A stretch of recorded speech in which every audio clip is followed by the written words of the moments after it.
wabarakatuh. Kembali lagi bersama Ulun yang Adun.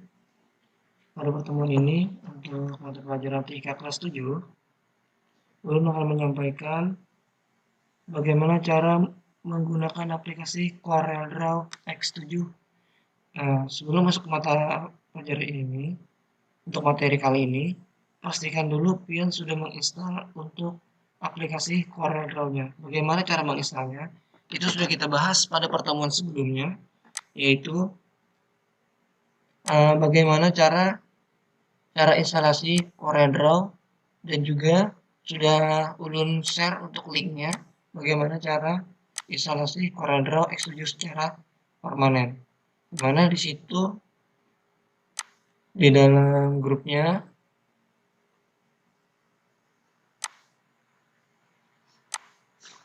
ini sudah ada link untuk artikel dan juga link untuk video untuk melihat bagaimana langkah-langkah instalasi dari CorelDRAW X7-nya. Nah, kalau ini memang sudah terinstall, kemudian silakan pian langsung buka untuk aplikasi CorelDRAW X7-nya. Ulun geser ke samping biar mudah. Langsung aja pian double klik untuk masuk ke dalam aplikasinya. Sambil menunggu aplikasinya masuk, perlu ulun jelaskan sedikit bahwa untuk modul yang akan kita pakai, di mana di sini nanti untuk mata pelajaran desain grafis, ini yang ulun pakai adalah menggunakan CorelDRAW X7 dan juga Photoshop CS3. Nah, ini untuk modulnya ini adalah untuk kalangan sendiri.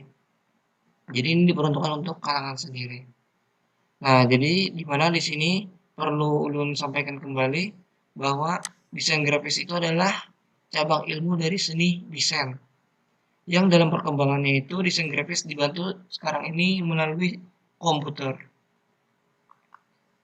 Kemudian bagaimana konsep untuk dari membuat desain grafis itu, secara umum proses perancangan grafis itu dimulai, konsepnya adalah seperti ini, diawali dari konsep, kemudian media, ide, kemudian ada data, baru masuk ke visual, dan yang terakhir adalah produk. Untuk pengertian-pengertiannya silakan nanti pian buka aja untuk di modulnya. Ini nanti ada ulun share modulnya, silakan pian buka. Atau pian bisa untuk dicari untuk menambah wawasan melalui internet. Nah, di sini sudah ada. Nanti silakan pian buka aja. Nah, kemudian untuk komponen dari desain grafis itu terdiri dari garis, bentuk, kemudian juga warna, tekstur, dan juga cahaya. Kemudian ada ilustrator atau gambar, huruf atau tipografi, dan juga ruang atau space. Lebih lanjutnya untuk pengertian silakan pian baca lagi karena ini sudah dibahas harusnya di semester 1. Nah, perlu kembali sampaikan bahwa dalam membuat gambar itu terdiri dari dua, ada bitmap dan juga untuk ada ada vektor. Nah, sedangkan untuk CorelDRAW itu kita basisnya adalah vektor. Perbedaan vektor dengan bitmap itu apa? Silakan pian nanti boleh dibaca lagi. Perbedaan yang paling menonjol ada di bagian sini. Tapi nanti silakan pian baca kembali karena ini sudah dibahas harusnya di semester 1. Perbedaan yang paling menonjol antara gambar vektor dan juga gambar bitmap itu apa? Nanti bisa dibaca. Perlu jelaskan aja bahwa secara garis besar kalau bitmap itu kalau kita zoom maka dia akan blur atau pecah. Tapi kalau vektor dia tidak akan blur atau pecah. Gambarnya akan solid. Karena apa? Karena vektor itu terdiri dari titik-titik, sedangkan kalau bitmap itu terdiri dari pixel. Ini tidak usah dikerjakan karena seharusnya sudah dikerjakan. Oke, kita lanjut aja langsung masuk ke materinya yaitu tentang CorelDRAW. Di mana di sini ada pengertian dari CorelDRAW. CorelDRAW tadi sudah saya sampaikan di awal bahwa CorelDRAW itu basisnya adalah vektor. Secara garis besar ada vektor. Kemudian untuk pengertian lebih lanjut silahkan pian baca lagi. Untuk sejarah dari perkembangan CorelDRAW silahkan pian baca lagi. Kemudian, nah lanjut aja, ulun langsung bagaimana cara memulai CorelDRAW-nya. Jadi tadi kita pastikan dulu double klik. Nah, Di sini kalau kita tidak ada lisensi, kita harus beli lisensinya. Tapi di sini kebetulan sudah kita pakai cracknya. Jadi ditunggu aja initially user interface sampai selesai.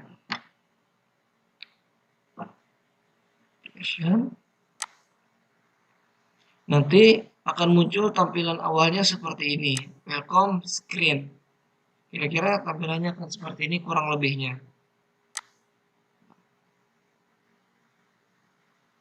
Nah, kira-kira kurang lebihnya akan muncul seperti ini. Kemudian, untuk memulai bekerja, sesuai dengan temanya itu adalah desain grafis, berarti kita harus mendesain. Nah, untuk mendesain pertama kali itu yang kita perlu siapkan adalah kanvas atau kita sebut dengan area kerja. Nah, misal dalam dunia itu adalah kertasnya, kertas atau kanvas untuk menggambar. Bagaimana cara membuat kertas atau kanvasnya? Caranya silakan pilih di bagian, kalau seperti ini welcome screen, langsung aja pilih bagian new document, atau bisa pilih bagian file, kemudian ada new. Tekan Ctrl N untuk shortcutnya. Nanti akan muncul dialog box create a new document. Beri aja dengan nama TIK strip nama pian. Contoh nama pertemuan 2. Kemudian di sini size-nya kita bisa atur, atau kita mengaturnya belakangan juga tidak jadi masalah. Kemudian satuannya kita pakai yang milimeter, ini satuan unitnya. Tapi ini tidak jadi masalah karena kita nanti bisa atur sewaktu-waktu lagi. Di sini ada width, berarti untuk lebar dari kanvasnya. Kemudian ada height untuk tinggi dari kanvasnya. Kita mau landscape kah atau mau potret? Berarti kalau kita mau potret, tingginya lebih besar dari lebar. Tapi kalau kita mau landscape, lebarnya lebih besar daripada tinggi. Contoh, mungkin pakai 500, di sini 200. Berarti otomatis menjadi landscape. Kira-kira seperti itu. Dan bangunnya potret aja 200 kali 300 misalnya. Kemudian di sini primary color mode, ada RGB dan juga CMYK. Itu harusnya sudah dibahas di pertemuan atas di sini. Harusnya sudah dibahas di pertemuan atas. Untuk warna-warna itu harusnya sudah ada di atas. Satuan warna harusnya sudah ada dibahas di pertemuan 1. Jadi ulun tidak akan bahas lagi. Misal pun di sini tidak ada ulun bahas di modul sini, karena di pertemuan 1 harusnya sudah dibahas. Perlu sampaikan sedikit bahwa RGB itu artinya adalah red, green, blue. Itu satuan warna dasar. Kenapa bisa mendapatkan warna selain merah, hijau, dan biru? Karena itu perpaduan dari 3 warna itu. Kira-kira seperti itu. Kemudian langsung aja pian pilih OK untuk memulai. Pada intinya pian cuma mengganti nama, mengatur ukuran, dan juga mengatur primary color mode itu aja. Kemudian tekan OK. Tunggu beberapa saat, maka akan muncul di sini untuk area kerja. Nah, ini area kerja kita. Jadi seperti itulah bagaimana cara membuat area kerja baru. Kita kembali ke materi. Tadi ada di ini area kerja kita. Nah, area kerja kita sudah jadi. Kemudian perlu ulun sampaikan di sini sudah ada area-areanya apa-apa aja untuk area kerjanya itu. Perlu sampaikan sedikit bahwa yang paling atas ini file, edit, view, layout sampai help ini namanya adalah menu bar. Kalian bisa baca lagi di dalam sini. Itu namanya menu bar. Kemudian di bawah sini, nah di bawah menu bar itu namanya adalah option bar. Atau bisa juga kita sebut property bar. Nah, kemudian di samping paling kiri ini namanya adalah toolbox. Fungsi toolbox. Nah, kalau kita misalkan adalah toolbox ini, tool itu alat. Nah, jadi kotak alat-alat. Nah, jadi tool ini misalnya kita ada punya pensil, kita ada punya spidol, kita ada punya penghapus. Jadi alat untuk kita menggambar atau alat untuk kita mendesain. Kira-kira seperti itu. Kemudian di samping paling kanan ini ada namanya color atau untuk pemberian warna. Nah, kira-kira seperti itu. Itu yang umum biasanya dipakai. Lebih lanjutnya bisa nanti dibaca lagi. Itu secara umum jelaskan dulu. Kemudian yang paling sering nantinya kita akan bekerja di bagian toolbox, di option bar atau property bar, dan juga di bagian warna. Itu yang akan paling sering kita pakai. Kemudian, nah kita langsung untuk masuk ke praktikum. Yang pertama, pada praktikum ini kita akan membuat objek. Di mana objek yang pertama akan kita buat itu adalah kotak. Bagaimana cara membuat objek kotak? Caranya adalah di bagian toolbox. Yang perhatikan ada ikonnya adalah kotak. Nama toolboxnya adalah rectangle tool atau kalian bisa tekan F6. Pilih rectangle tool, klik satu kali. Maka properti barnya akan berubah. Nah, ini akan berubah menyesuaikan dengan tool yang kita pilih. Contoh rectangle tool, properti barnya macam-macam. Oke, misalnya ulun pilih untuk membuat kotak sempurna. Caranya tekan kontrol di keyboard, tahan, pian geser, lepas. Maka kotaknya akan sempurna. Bagaimana cara mengetahui bahwa kotaknya ini sempurna atau tidak? Pian perhatikan di bagian di sini. Nah, ini untuk bagian lebar, ini untuk bagian tinggi. Contoh ulun ganti lebarnya menjadi 100. Berarti otomatis lebarnya nanti akan berkurang. Ulun enter. Nah, kira-kira seperti itu.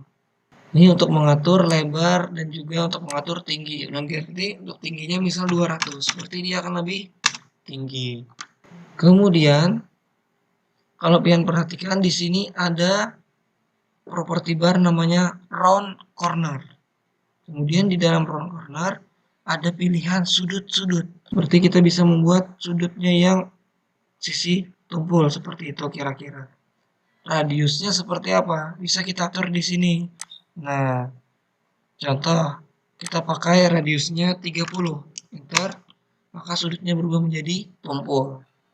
Misal di bagian bawah sini, berarti yang posisi pojok kanan. Bawah dan jadi 30. Kalau kita ubah menjadi di sini menjadi scalp ya, seperti scalp. Nah, akan berubah seperti ini. Atau kita maunya yang seperti ini. Nah, jadi apa yang ingin kita inginkan aja untuk sudutnya. Nah, kalau kita perhatikan di rectangle tool tadi, di sini kan kita perhatikan di sini ketebalan dari garisnya. Kita bisa juga mengatur tuh ketebalan dari garis. Ketebalan dari garis itu namanya adalah outline. Kita pilih aja nih outline di sini. Nah, outline width. Pilih outline-nya. Contoh, sini tadi kan 0,5. Kita ganti menjadi 10 misal. Nah, maka outline-nya akan tebal.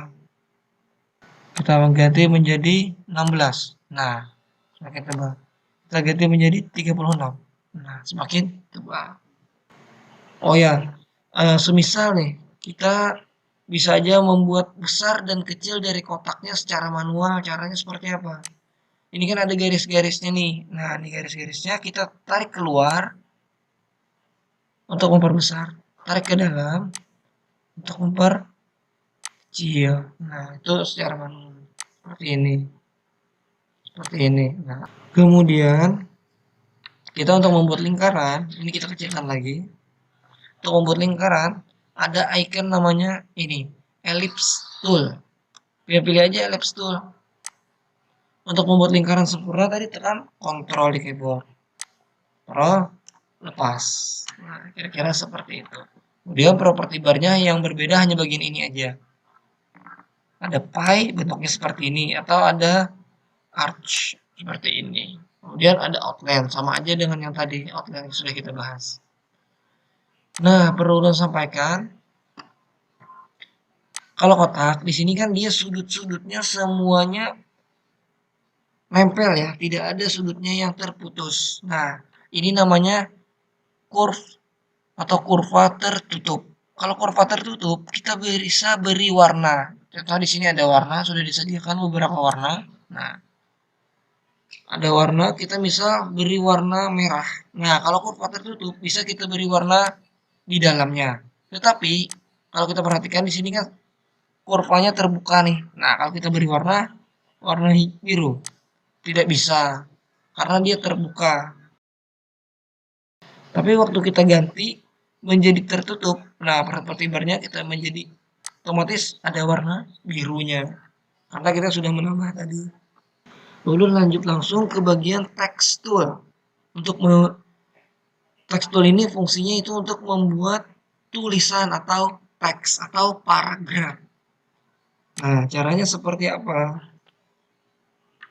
Caranya untuk membuat teks atau tulisan atau paragraf. Oh ya, perlu ulun sampaikan bahwa ini kan misalnya posisinya di sini, kita ingin memindah lingkarannya sejajar di sini. Caranya seperti apa?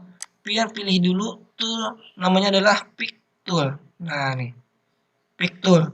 Pick tool ini ibaratkan adalah tangan. Fungsinya sebagai tangan yaitu untuk memilih, untuk memindahkan objek. Nah, seperti itu. Memilih dan juga untuk memindahkan objek. Itu fungsi dari pick tool. Itu juga bisa berfungsi memperbesar, memperkecil. Dan kalau kita klik sekali lagi di objek, pick tool berfungsi juga untuk, nah seperti ini, untuk merotasi. Nah, sini juga ada nih untuk mengatur scale-nya. Nah, seperti itu. Itu fungsi dari pick tool. Nah, merotasi juga bisa. Memindahkan juga bisa. Itu fungsi dari pick tool. Jadi usahakan setiap kali kita bekerja, setiap kali membuat objek apapun, kembalikan kursornya ke pick tool. Oke, kita lanjut lagi, itu membuat teks. Ada namanya, nah ikonnya adalah seperti ini. A, namanya adalah teks tool. Atau shortcutnya F8. Pilih aja, pilih. Nah, untuk membuat paragraf, tahan, klik, geser, lepas. Drag and drop. Nah, ini akan menjadi paragraf. Lepas, nah di sini dia akan menjadi paragraf. Tapi kalau untuk membuat hanya satu kalimat aja, bukan paragraf, kita cukup klik satu kali. Klik satu kali. Nah, seperti itu. Dimana di sini ada propertinya. Di sini yang perlu diperhatikan ada bagian font list, jenis fontnya, dan juga ada font size untuk mengatur ukuran dari huruf atau karakternya. Contoh kita beri nama pilihan masing-masing sini Muhammad Nur. Desain grafis misalnya seperti itu. Nah, kemudian kita kembali ke pick tool. Kita bisa mengatur jenis fontnya sekarang. Misalnya apapun terserah aja. Contoh di sini ulun pakai Berlin MT misalnya. Font size-nya kita ganti menjadi 200. Nah, sangat besar. Nah, seperti itu. Kita ganti warnanya menjadi orange. Nah, atau menjadi hijau. Kita geser bisa. Atau kita mau manual pun juga bisa memperbesar, memperkecil. Caranya tadi kembali ke pick tool, kita geser ujung ke ujung. Nah, atau dari bawah. Nah, atau dari sini. Atau kita mau rotasi, klik lagi sekali, ada rotasi. Sama aja prinsipnya dengan kotak tadi. Semisal kita salah objek, kita bisa Ctrl Z, undo. Atau kalau kita salah nih, misalnya paragrafnya kita tidak ingin ada, kita pilih objeknya, paragraf, kemudian tekan delete di keyboard. Delete di keyboard. Nah, terhapus. Begitu juga lingkaran. Atau kalau manual, klik kanan, ada namanya delete. Mana delete? Nah, nih delete. Pilih delete. Kalau salah, tekan undo. Oh ya, satu lagi perlu ulun sampaikan untuk materi hari ini, biar tugasnya selesai.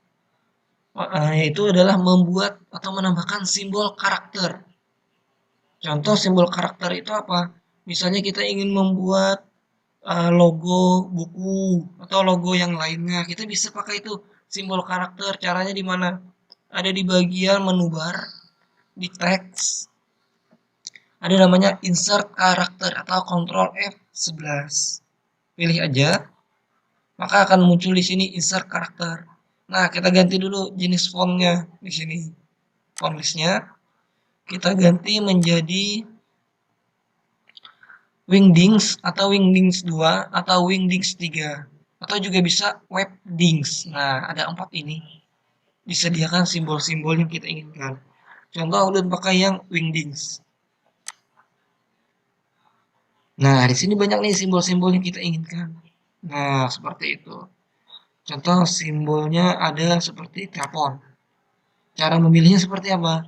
Silahkan pian langsung double klik, 2 kali kliknya, atau pian geser, lepas. Nah, bebas aja. Kalau terlalu kecil, pian besarkan. Nah, ini juga sama tadi. Kalau terlalu kecil, pian besarkan. Warnanya bisa pian atur. Nah, kira-kira seperti itu. Simbol. Sampai di sini dulu untuk materinya. Adapun untuk tugasnya, silakan pian buka untuk modulnya. Di sini ada tugasnya, yaitu membuat desain kartu nama dari materi yang sudah ulun sampaikan tadi. Nah, seperti ini. Silakan pian buat kartu nama. Contohnya seperti ini. Sketsa kartu namanya seperti ini.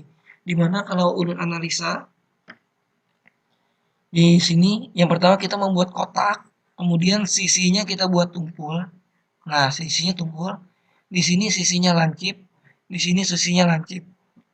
Kemudian kotaknya kita beri warna dan di dalamnya ada teks. Kemudian untuk logonya di sini ada lingkaran dan di dalam lingkaran ada insert simbol. Kemudian nama sendiri silahkan pian ganti dengan nama pian. Di sini pian ganti jadi siswa. Kemudian untuk yang bagian sini pian ganti dengan Hidayatul Quran boarding school. Kemudian alamat dari HKBS. Di sini kemudian alamat pian. Adapun untuk jenis fontnya ini tidak dibatasi. Pian kreasikan aja. Begitupun juga untuk warnanya pian kreasikan aja. Nah, kalau pian ada bingung-bingung atau ada yang ingin ditanyakan, silahkan pian langsung aja chat WA ulun di nomor 0831 4102 5824. Sama Ustaz Radun. Nah, sampai sini dulu akhir kalam. Salah hilapnya ulun mohon maaf. Assalamualaikum warahmatullahi wabarakatuh.